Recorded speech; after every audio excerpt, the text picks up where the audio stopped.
and welcome to this edition of the Mayor's Corner. My name is Jim Brown, Mayor of Cedar Falls. With me today is Director of Community Development, Stephanie Sheets, and we're going to cover a couple topics we hope you find informative today. First is the interview process Stephanie just went through to be the director for the City of Cedar Falls, and the second is a conversation briefly on University Avenue. Welcome, Stephanie. Thank you. With all the communication we've wanted with University Avenue, I think you've been the number one guest for me at Mayor's Corner. I hope that's okay. Yeah, absolutely. Good. I'd like to get the words out. First of all, you just went through a process to become the Director of Community Development. What is your professional background? Sure. I've been working in the planning field primarily for 15 years. I worked in Chicago suburban area, and after that spent some time in the city of Fort Dodge, and then I came to Cedar Falls about 2.5 years ago. So I've been working primarily in development. Very good. And what does your job entail? Who within the city reports to you, and what do you do in relation to those folks coming underneath your umbrella, if you will? The Community Development Department includes 4 divisions. One division is Planning and Community Services.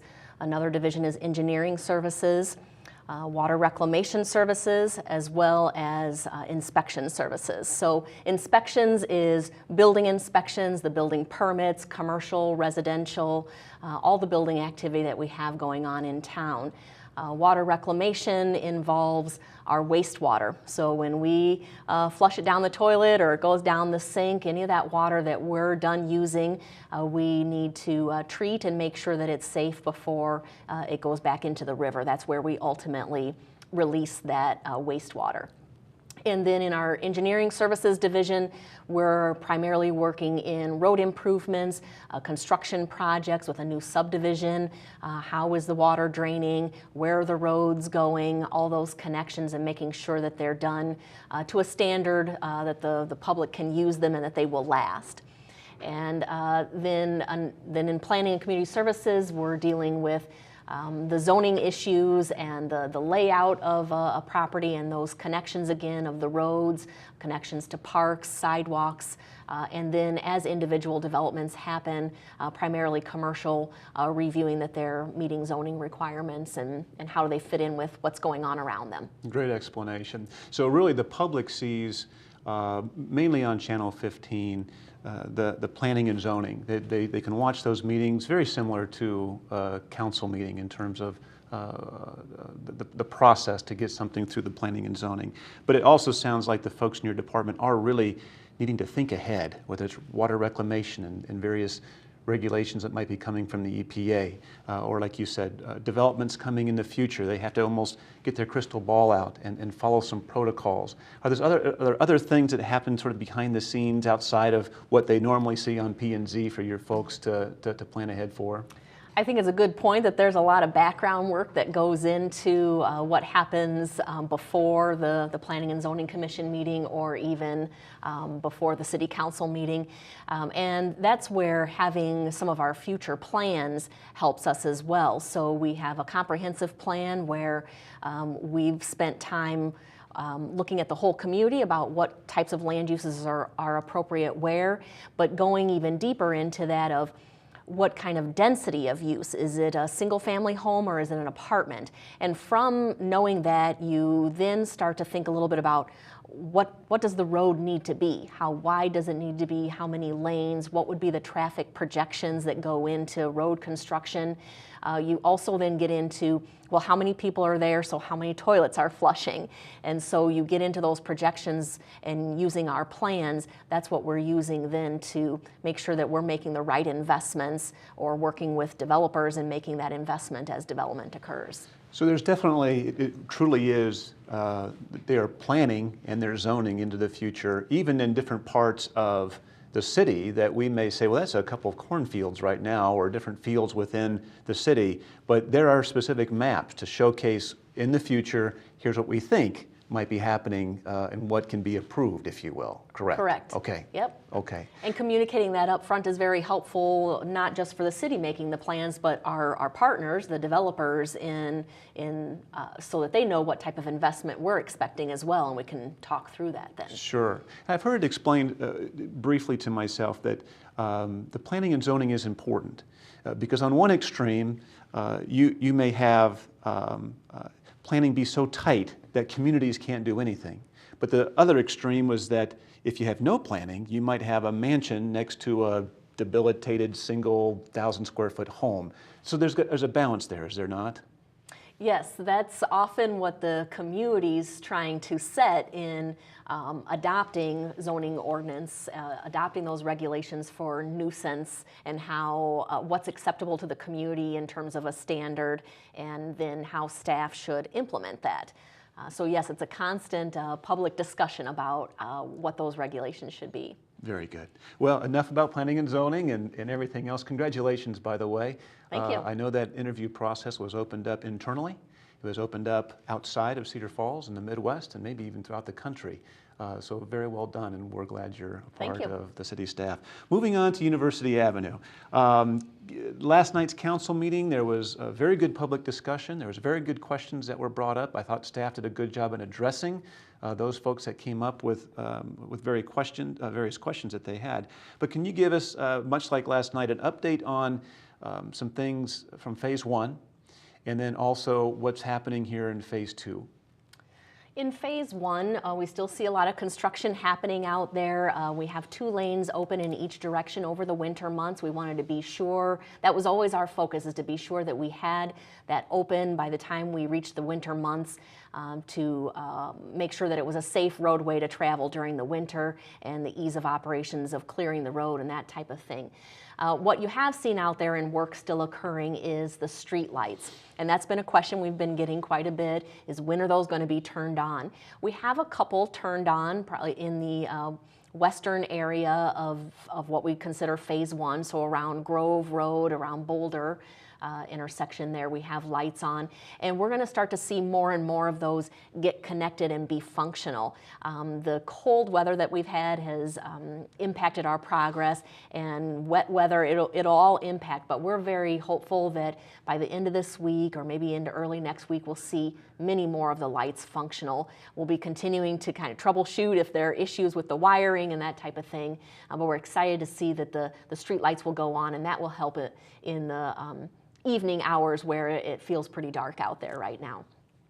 We also, when we opened this Phase 1 area, which generally is from Grove to Waterloo, where you've seen a lot of the construction activity, Waterloo Road, when we first opened it to 2 lanes in each direction, we had that as a signalized intersection because the south half isn't done. We still have old pavement there.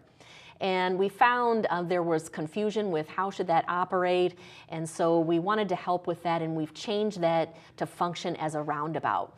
And so recently we put some barricades in the middle to create a circle, and also narrowed that eastbound travel so it doesn't feel like there's a left turn lane or a right turn lane. You really start to feel that you're entering into a roundabout, even though all of the new pavement is not yet there. So I think I'd encourage motorists to be careful as they approach Waterloo Road, just knowing that that's not totally functional and has all that new pavement as a roundabout. Just look to your left, look to your right, and just take it a little easy there and be careful. I think another thing to highlight with the University Avenue project is the increased access that we now have. We moved from what was a DOT highway with limited access and added some access points, generally what we refer to as Royal Drive and Melrose Drive. And both of those roads on the north side now come through and access straight into University Avenue, and then on the south side there's an access point into what were frontage roads, but now kind of turn into a little bit more driveway and direct access to the businesses there. So those are some added access points that we've had. And the other thing that we saw during construction was just continued investments on the private side happening, not just on the public side with the road project, but on the private side with some businesses putting down new asphalt in their parking lots, some businesses opening, some remodeling happening, and we're just excited to see that private investment happening.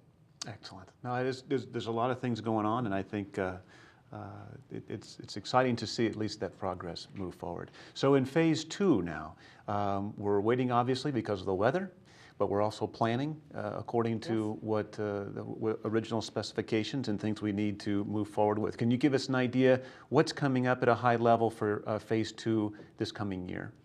Phase 2 is starting to kick off. We've been working on those construction plans, and last night we had a public hearing on those construction plans that starts to kick off the process of accepting bids and then turning into awarding a construction contract and starting construction. I'd like to run through a little bit about how phase 2 is going to work and the phasing that we anticipate there. So this image here, highlighted in yellow, is the entire area that we refer to as phase 2. So it starts just a little bit to the east of Waterloo Road, that's generally McLean Drive, and extends all the way to our eastern city limits at Midway Drive. So that's the entire area that we consider to be phase 2 of University Avenue reconstruction. In 2017, we'll kick off construction on the east end of that, generally midway to Cedar Heights Drive, and make as much progress as we can there.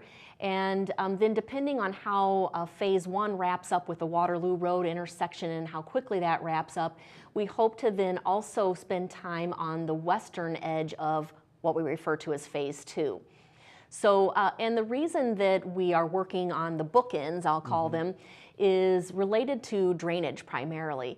There's a point in the middle there where water either goes to the east or it goes to the west. And I'm primarily talking about rainwater when it's coming off of the road and then going into our pipes underground. Where is that going? We want to be sure that that flows and that it doesn't pond on somebody's property or create a nuisance that way. So that is why we need to start on either end with this project. And then we come back to the middle and do that in 2018, and then it's all completed. And one other thing that I'll mention is that we're trying to put this into pieces that we can accomplish to then again, like we're doing with phase 1, have 2 lanes open in each direction over the winter months. Very good. Well, we appreciate that update. There's lots to do. We still really ask folks for the patience as we go through this phase 2. And of course, as always, since over the last year, always able to provide various feedback, website, Facebook, email, call City Hall anytime for questions, even through obviously this phase 2 as well, correct? Yeah. Great point that we've tried as much as possible to be available to answer those questions and get that information out to our stakeholders. And so I do want to highlight that once we've awarded the contract for phase 2 construction and we'll know a little bit more about the details of how the contractor will do the work, what I communicated today was a very overall plan, very general. We will start to know more details as we talk with the contractor about how that's going to work. And then we will hold a stakeholder meeting so that we can talk more individually with each owner along University Avenue Phase 2 area about what's happening at their property and generally when. Construction's very fluid. It's always changing. It depends on what we run into as to how things change, and so that's why it's important to try to always be available, like you said, to answer any questions. Thank you very much. Very thorough. Appreciate your answers. Appreciate you being here. This wraps up another edition of the Mayor's Corner, and to you folks, thanks for joining.